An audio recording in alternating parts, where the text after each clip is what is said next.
Hello friends, welcome to my YouTube channel. आज हम लोग ज्योग्राफी का एक नया टॉपिक डिस्कस करेंगे, कॉन्टिनेंट्स, जिसका हिंदी में मतलब होता है महाद्वीप। और हमें 7 कॉन्टिनेंट्स पढ़ना है। तो ये सातों कॉन्टिनेंट हम लोग एक सीरीज़ में पढ़ेंगे। तो आज उसका पार्ट 1 है, जिसमें हम लोग एक कॉन्टिनेंट देखेंगे। हमें 7 कॉन्टिनेंट पढ़ना है। तो सबसे पहले जानते हैं कि कॉन्टिनेंट होता क्या है। तो कॉन्टिनेंट एक अर्थ का एक बड़ा सा पार्ट जो ओशियन से घिरा हो, महासागर से घिरा हो, उसको महाद्वीप कहते हैं, कॉन्टिनेंट कहते हैं। कॉन्टिनेंट 7 हैं: Asia, Africa, south America, north America, Antarctica, Europe and Australia. तो इसमें लार्जेस्ट कौन है और स्मॉलेस्ट कौन है, वो 2 बेसिस पे देखेंगे हम, एक एरिया वाइज और एक पॉपुलेशन वाइज। तो एरिया वाइज लार्जेस्ट है हमारा एशिया, और पॉपुलेशन वाइज भी लार्जेस्ट है हमारा Asia, but area wise smallest है ऑस्ट्रेलिया, और पॉपुलेशन वाइज है अंटार्कटिका स्मॉलेस्ट है। तो एरिया वाइज में हम देखेंगे एशिया। तो अब इसको अगर ट्रिक से हमें पढ़ना है तो हम ऐसे कर सकते हैं कि हमारा देश इंडिया महान है, ठीक है। तो महान का मतलब सबसे ऊंचा है, सबसे बड़ा है। और इंडिया कौन से कॉन्टिनेंट में आता है? एशिया कॉन्टिनेंट में। तो इससे हम ध्यान रखेंगे कि एरिया वाइज चाहे पॉपुलेशन वाइज दोनों में एशिया लार्जेस्ट है, पर एरिया वाइज में ऑस्ट्रेलिया स्मॉलेस्ट है और पॉपुलेशन वाइज में अंटार्कटिका। तो स्मॉलेस्ट के लिए हमें ये देखना है कि ए अल्फ़ाबेट से कितने कॉन्टिनेंट हैं? 3, अफ्रीका, ऑस्ट्रेलिया एंड अंटार्कटिका। तो हमें अफ्रीका को नहीं लेना है, क्योंकि अफ्रीका बहुत बड़ा कॉन्टिनेंट है। वो दोनों बेसिस पे एरिया वाइज या पॉपुलेशन वाइज सेकंड नंबर पे ही है। तो अब लड़ाई होगी कि ऑस्ट्रेलिया या अंटार्कटिका, एरिया वाइज स्मॉलेस्ट कौन है। अगर हमें ट्रिक से याद रखना है तो हम अल्फ़ाबेट जितने भी हैं उसमें नंबर ऑफ लेटर्स पे जाएंगे। जैसे यहाँ पे देखिए, ऑस्ट्रेलिया में 1 2 3 4 5 6 7 8 9 लेटर्स हैं, और अंटार्कटिका में 1 2 3 4 5 6 7 8 9 10 लेटर्स हैं। तो इसमें हम देखेंगे एरिया वाइज में ऑस्ट्रेलिया आ जाएगा 9 सबसे पहले, तो वो ऑस्ट्रेलिया है।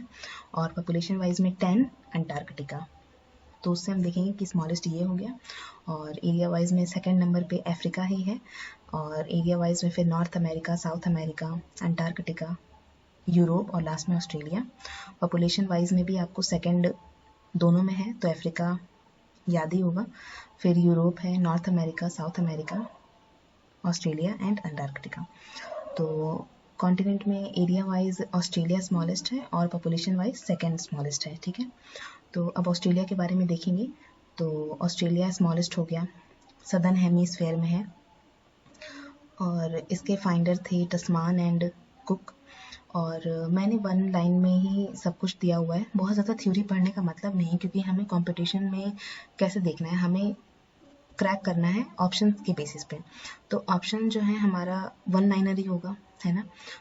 तो उसमें हमें बस क्लिक करना है चीज़ों को, तो हम देख के पढ़ेंगे तो हमें ज़्यादा टाइम तक याद रहता है ना। तो नेमोनिक टेक्निक बोल सकते हैं इसको, कि हम जो है आप 2-3 बार वीडियो देख लीजिए या तो स्क्रीनशॉट ले लीजिए, आपको ध्यान में हो जाएगा। ऐसा कुछ नहीं है, आप बस वो स्क्रीनशॉट लेकर के आप उसको बार बार रिवाइज करते रहिए कि ऑस्ट्रेलिया में मैंने पढ़ा था स्मॉलेस्ट है, सदर्न हेमिस्फेयर में है, और ऐसे ही है। मतलब आपको 2-3 बार ऐसे देखना होगा, बट चीज़ों को ऐसे रट नहीं लेना है, ठीक है। और 2-3 बार देखने पर भी आपको याद हो जाएगा। और बहुत ही छोटी सी वीडियो है, इसलिए मैंने छोटा सा कॉन्टिनेंट लिया है, ऑस्ट्रेलिया स्मॉलेस्ट। तो इसलिए यहीं से शुरू कर रहे हैं। बहुत ज़्यादा एक ही दिन में ऐसा नहीं होता है कि आपको एक ही दिन में याद भी हो जाएगा, आपको बार बार चीज़ों को रिवाइंड करना होता है ना। तो फाइंडर हो गया टस्मान कुक। अब इसमें हाँ, अब कॉन्टिनेंट में हमें जो है सब कुछ नहीं पढ़ना है, क्योंकि कॉन्टिनेंट में बहुत सारे देश आएंगे, तो अब सारे देश को नहीं देखना है। जो हमारे एग्जाम के पॉइंट ऑफ व्यू से जो प्रीवियस ईयर में क्वेश्चंस आ चुके हैं उसके बेसिस पे हमें बस इंपॉर्टेंट चीज़ें याद रखनी है। कोई अगर किसी कॉन्टिनेंट में कोई फेमस चीज़ है तो उसमें देखना है। अब जैसे यहाँ ऑस्ट्रेलिया में ग्रेट डिवाइडिंग रेंज है, या ग्रेट डिवाइडिंग रीफ बोलते हैं इसको। ये फेमस माउंटेन है वहाँ पे, क्योंकि ये दुनिया का तीसरा सबसे लंबा माउंटेन है, ग्रेट डिवाइडिंग रेंज। तो इस वजह से ये बहुत इंपॉर्टेंट हो जाता है। तो इसमें ऐसे क्वेश्चन आ सकता है कि ग्रेट डिवाइडिंग रेंज कौन से कॉन्टिनेंट में है, तो आपका आंसर होगा ऑस्ट्रेलिया। तो इस तरह से क्वेश्चन आते हैं। अब ये फोल्डिंग माउंटेन है और इसकी टोटल हाइट है 2900 किलोमीटर्स, और इसके पीक की अकेले की हाइट है 2237 किलोमीटर, जिसका नाम है क्वासिस्को। क्वासिस्को पीक है ग्रेट डिवाइडिंग रेंज का। और ऑस्ट्रेलिया का ग्रासलैंड फेमस है डाउन्स। वहाँ पे कौन कौन से एलिमेंट के मिनरल्स के डिपोजिशन मिलेंगे? तो यूरेनियम, बॉक्साइट, कोयला, कॉपर, ये सब के डिपॉजिट्स मिलेंगे ऑस्ट्रेलिया कॉन्टिनेंट में। और वहाँ पे ईमू बर्ड मिलता है, फेमस बर्ड है। कंगारू मिलता है। और कोकाबर्रा, ऑस्ट्रेलिया में कोकाबर्रा है। कोकाबर्रा का स्पेसिफिक एक क्वालिटी होता है कि ये इंसानों की तरह हंसता है। इंसान ऑस्ट्रेलिया। आपको कोकाबर्रा के बारे में याद रखना है कि ये इंसानों की तरह हंसता है। बाकी आप ये अगर सोचेंगे कोकाबर्रा इंसानों की तरह हंस रहा है, तो इंसान से ऑस्ट्रेलिया आप लिंक कर सकते हैं, इंसान ऑस्ट्रेलिया। तो ये कोकाबर्रा कहाँ मिलेगा? ऑस्ट्रेलिया में। अब ग्रेट डिवाइडिंग रेंज के बारे में है। लोकेटेड इन कोरल सी में है ये। और ये वर्ल्ड्स लार्जेस्ट रीफ है, पार्ट ऑफ क्वींसलैंड है। और ऑस्ट्रेलिया में ही न्यूजीलैंड है। तो ये साउथ ईस्ट में है। यहाँ पे मिल्क और मीट का प्रोडक्शन ज़्यादा होता है।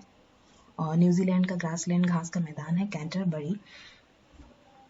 और न्यूजीलैंड को 2 पार्ट में डिवाइड किया गया है, नॉर्थ पो और साउथ। तो और बीच में कुक जल संधि है, ये कुक जल संधि। और नॉर्थ में जो हाईएस्ट पीक है उसका नाम है कुक माउंट। तो ये हो गया। अब हम देखेंगे कि जो हमारा कॉन्टिनेंट ऑस्ट्रेलिया है उसमें कौन कौन से इम्पोर्टेंट ओशियन हैं, महासागर हैं, जो ऑस्ट्रेलिया कॉन्टिनेंट से लगे हुए हैं। क्योंकि कॉन्टिनेंट है, महाद्वीप है, तो उसमें ओशियन काफ़ी इम्पोर्टेंट हो जाता है, महासागर। तो वो हम देखेंगे कि कौन कौन से हैं इम्पोर्टेंट।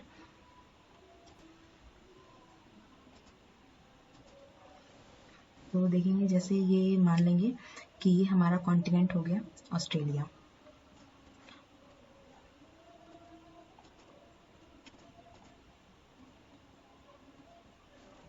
और ये ऑस्ट्रेलिया कॉन्टिनेंट में बीच में ये डिवाइड है। ये इसका वेस्ट पार्ट हो गया और ये इसका ईस्ट पार्ट हो गया।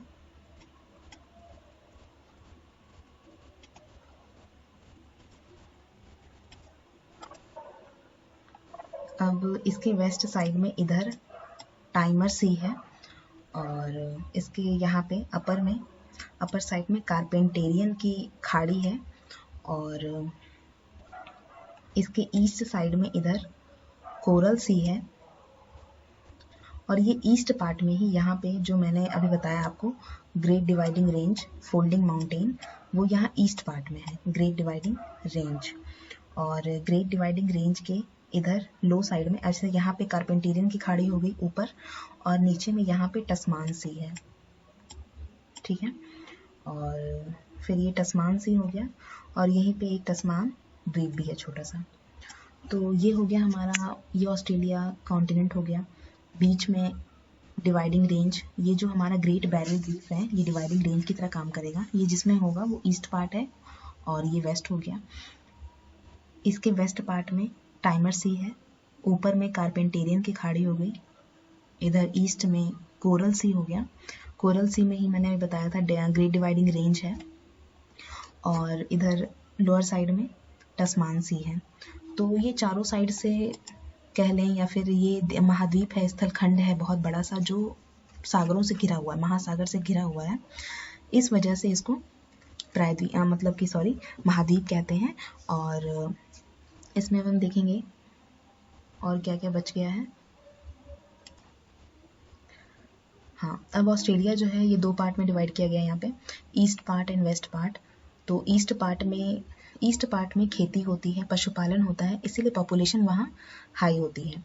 वेस्ट पार्ट में सूखा है, वहाँ ना एग्रीकल्चर के रिसोर्सेज हैं ना ही पशुपालन है, इस वजह से वहाँ पे पॉपुलेशन कम है। तो ईस्ट पार्ट में एग्रीकल्चर पॉपुलेशन ज़्यादा होगी, अबाउट 60% पूरे ऑस्ट्रेलिया का ईस्ट पार्ट में है। फिर एनिमल हस्बेंड्री, पशुपालन ज़्यादा है। पशुपालन भी किसका होगा? भेड़ का होगा, बफलो का होगा, डॉग्स का होगा। भेड़ को वहाँ पे मरीनो कहते हैं।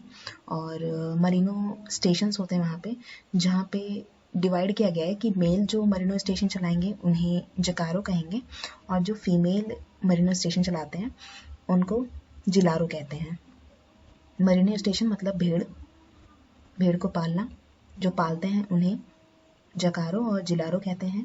वहाँ पे वुल प्रोडक्शन होता है। और वेस्ट पार्ट में क्योंकि वहाँ सूखा है, लोग ज़्यादा नहीं रहते, पॉपुलेशन कम है, एग्रीकल्चर कम होता है वहाँ पे, और पशुपालन भी नहीं है, तो वहाँ पे डेजर्ट मिलेंगे, मरुस्थल मिलेंगे। 3 इंपॉर्टेंट मरुस्थल है वहाँ पे, Great Sandy Desert, Gibson Desert, Great Victoria Desert. और वहाँ पे सोने के खान मिलेंगे। कौन कौन से? कुलगार्डी और कारकारली। और ऑस्ट्रेलिया कॉन्टिनेंट में ही है। उसका जो ऑस्ट्रेलिया कॉन्टिनेंट का लॉन्गेस्ट रिवर है उसका नाम है मुर्रे डार्लिंग रिवर। तो ये कुछ अलग सा नाम है, डार्लिंग रिवर। तो इससे आप ऐसे लिंक कर सकते हैं कि ऑस्ट्रेलिया सबसे पहले पढ़ा था पार्ट 1 में, तो सबसे अच्छा था, ठीक है। सबसे छोटा है, सबसे अच्छा है, तो बड़ा प्यारा सा है डार्लिंग, मतलब थोड़ा सा वैसे कर सकते हैं। चीज़ों को लिंक करके हमें याद ही तो करना है ना। तो ये हो गया ईस्ट पार्ट, ये वेस्ट पार्ट। 2-3 बार आप ऐसे वीडियो देख लीजिएगा या फिर स्क्रीनशॉट लेकर के आप पढ़ सकते हैं। तो वीडियो अच्छी लगी हो तो प्लीज़ लाइक कर दें, सब्सक्राइब कर दें मेरे चैनल को। और नेक्स्ट वीडियो में हम नेक्स्ट कॉन्टिनेंट के बारे में देखेंगे। Thank you very much.